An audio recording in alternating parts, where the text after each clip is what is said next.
Bonjour à tous. Alors aujourd'hui, je vous propose donc d'écrire un programme en Python 3. On va faire ça sur un site en ligne, comme ça on n'aura pas besoin d'installer quoi que ce soit. Donc j'ai choisi le site repl.it.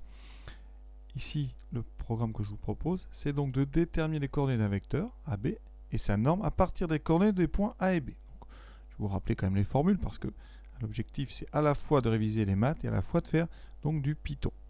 Alors, on est donc dans un repère OIJ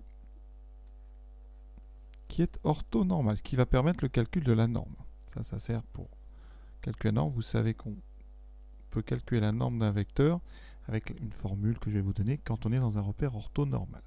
Alors, les coordonnées du point A, je vais les appeler XA et YA. D'accord, abscisse de A, ordonnée de A. B, c'est XB, YB. D'accord.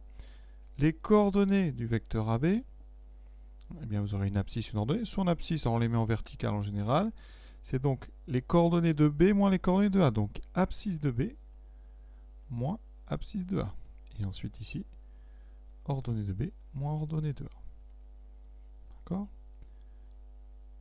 Et après, on utilise une deuxième formule qui dit que si un vecteur U a pour coordonnée AB dans ce repère orthonormal, la norme de U, ça sera racine carrée de son abscisse au carré plus son ordonnée au carré. Donc ici, une fois qu'on aura calculé les coordonnées de AB, on appliquera cette formule. Alors je vais faire tout de suite un exemple. Prenons le point A de coordonnées 3, 1 et le point B de coordonnées 5, 3. Je prends des coordonnées simples. Le vecteur AB aura donc pour coordonnées 5 moins 3, 2, 3 moins 1, 2. Bon là c'est un concours de circonstances, une petite coïncidence. Ensuite, ça veut dire que la norme du vecteur AB, qui est la longueur AB, eh bien, ça donnera racine carrée de 2 au carré plus 2 au carré, c'est-à-dire racine de 8, qu'on peut simplifier, pour ceux qui savent, en 2 racines de 2. Alors, je vais faire un deuxième exemple. Prenons le point A de coordonnées 3, 5 et B de coordonnées moins 1, 2. Alors, le vecteur AB a pour coordonnées donc moins 1, moins 3. Moins 1, moins 3, ça fait moins 4. Et 2, moins 5, moins 3. Eh bien, la norme du vecteur AB, ça sera donc la longueur AB, ça sera racine carrée de moins 4 au carré plus moins 3 au carré. Et ça donnera donc moins 4 au carré, ça fait 16, plus 3 au carré, moins 3 au carré, ça fait 9. Les moins vont disparaître à cause des carrés. Il reste racine de 25, il me reste 5. Donc voilà ce que l'ordinateur doit faire tout seul. Alors pour taper ce programme, je vais me mettre sur un site, site gratuit bien sûr, repl.it. Voilà, vous allez sur Python. Et donc ici on peut taper dans cette fenêtre le programme et à droite dans la fenêtre noire ça va s'exécuter. D'accord. Donc ici on doit rentrer les coordonnées d'un vecteur. Donc je vous dis, je dois d'abord rentrer l'abscisse. Donc je vais créer une variable x. Donc ici le tiret bas, donc qui est sur la touche 8. Voilà, x donc avec le point, donc x tiret bas A majuscule. Et ça, je vais demander, eh bien, de rentrer ça dans l'ordinateur. Donc je vais mettre input. Voilà, et là je mets abscisse. C'est tout un texte, voilà, abscisse du point A. Voilà. Et donc l'ordinateur, le programme va me demander l'abscisse de A. Si je veux après faire des calculs avec, pour l'instant, il va considérer que ce que je rentre est une chaîne de caractères. Donc si je veux faire des calculs avec, je dois tout de suite lui dire que ceci est un nombre réel. Donc je mets devant float. Float, c'est un nombre flottant à virgule flottante. C'est comme ça qu'on appelle les réels en informatique. Donc ici, on met run. Vous voyez, ici on me demande abscisse de A. Je tape par exemple 12,3 et voilà. Après, évidemment, on doit me demander aussi donc l'ordonnée de A, l'abscisse de B et l'ordonnée de B. Donc très vite, j'ai fait des copier-coller. Donc pour copier une ligne, vous la surlignez. Vous faites ensuite CTRL-C pour la copier et CTRL-V pour la coller. Et après ici, je change juste Y. Là, je ferai donc Y. Voir, ça va vite. Après, donc là, je demanderai les coordonnées de B. Donc ici, je mets B. Ici, je mets B. Et au lieu de mettre abscisse de A, je mets ordonnée. D'accord? Ici, abscisse de B. Et ici, ordonnée de B. D'accord? Et là, qu'est-ce que fait l'ordinateur pour l'instant? Il me demande l'abscisse de A, l'ordonnée de A, l'abscisse de B et l'ordonnée de B. Vous voyez, regardez, je tape. Et ici, il me demande donc ces 4 choses. Donc, je répète. Première ligne, je crée une variable x-bas A dans lequel je vais stocker la valeur de l'abscisse de A que j'ai demandé et que j'ai converti immédiatement en nombre ici flottant, donc en nombre réel. Je peux rentrer les nombres à virgule, les fractions, tout ce que je veux. Ensuite, avec ça, je dois calculer donc l'abscisse du vecteur AB que je vais appeler x ici -bas AB. Je ne vais pas mettre de flèche, on ne peut pas. Donc ici, eh bien, je vais faire un calcul. Donc là maintenant, je vais prendre l'abscisse de B, donc xb, x-b, moins x-a, ici. Et donc je vais faire la différence entre la valeur qui est stockée dans la case, dans la variable xb, moins la valeur qui est stockée dans la variable xa. Et je fais pareil avec les ordonnées. Je veux l'ordonnée de ce vecteur, donc je fais pareil. y-bas AB est égal à yb moins ici y. Vous voyez l'avantage dans ce genre de logiciel. Ici, hein, dans un menu déroulant, j'ai YB, donc je peux gagner du temps, j'ai YA aussi. Voilà.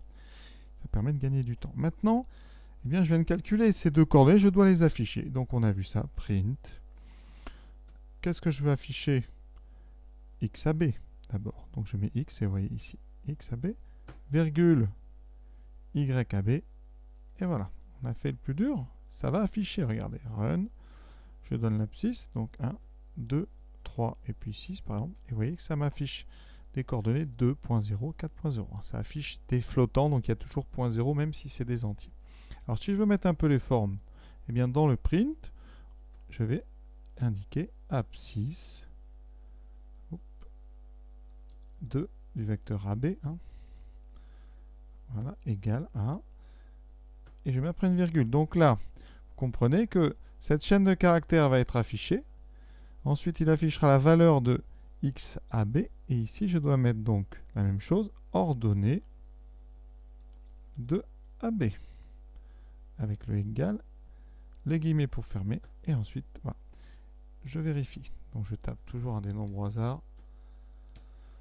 Vous voyez, on a écrit abscisse de AB, ordonnée de AB. Ça devient présentable, hein, bien présenté ça. Et maintenant, je dois calculer la norme. Donc, je crée une variable norme, NOMRE, dans lequel j'ai besoin de la racine carrée donc de nos carrés. Alors la racine carrée, ça, on avait vu dans un précédent tuto, il faut bien importer. C'est un programme, c'est une fonction qui vient d'un module qui s'appelle le module math. Donc on met from math, donc ça veut dire que dans le module math, on va importer toutes les fonctions. On n'importe pas que la racine carrée, on s'embête pas, on importe tout. En lycée, on ne s'embête pas, on fait des programmes assez courts, donc c'est pas grave si on importe trop. Une fois qu'on a importé ça, je peux utiliser la fonction racine carrée dont, eh bien, l'intitulé c'est sqrt square root. Vous voyez, elle est dessous ici, hein, vous pouvez cliquer. Voilà. Et là, on met donc racine carrée de quoi?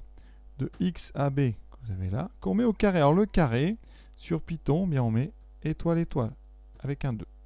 Si vous voulez le cube, vous mettez étoile, étoile, avec un 3. Ensuite, j'ai besoin de faire moins YAB, donc je tape le Y. Vous voyez, j'ai déjà les variables qui sont dessous. Et je mets au carré, donc étoile, étoile, au carré. Et là, je viens de calculer la norme. Je n'ai plus qu'à l'afficher. Print.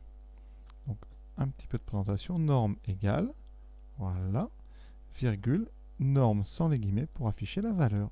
Le programme est terminé. Regardez. Donc, abscisse de A, ordonnée. Voilà, je tape des nombres au hasard. Ici, il y a une petite erreur. Quand il y a une erreur, vous voyez, c'est affiché. Où est l'erreur? Cette petite erreur de frappe, j'ai mis un moins ici, ça veut dire que ma racine carrée était négative. Vous voyez, il y a marqué erreur, math, domaine, erreur. Donc ici, c'est juste une erreur de frappe. Une racine carrée d'un nombre négatif, ici, ça n'existe pas. Donc voilà, on tape donc au hasard. Et vous voyez bien qu'on a norme, abscisse qui s'écrit, ordonnée, la norme. Donc quand vous avez une erreur, on vous le dit. Hein, donc après, vous corrigez votre programme. Alors on va tester ce programme donc avec le dernier calcul qu'on avait fait quand je vous ai expliqué les formules de cours. Mais vous voyez, c'est un programme qui est assez court. On utilise quand même pas mal de choses. Déjà, on a importé quelque chose du module de maths.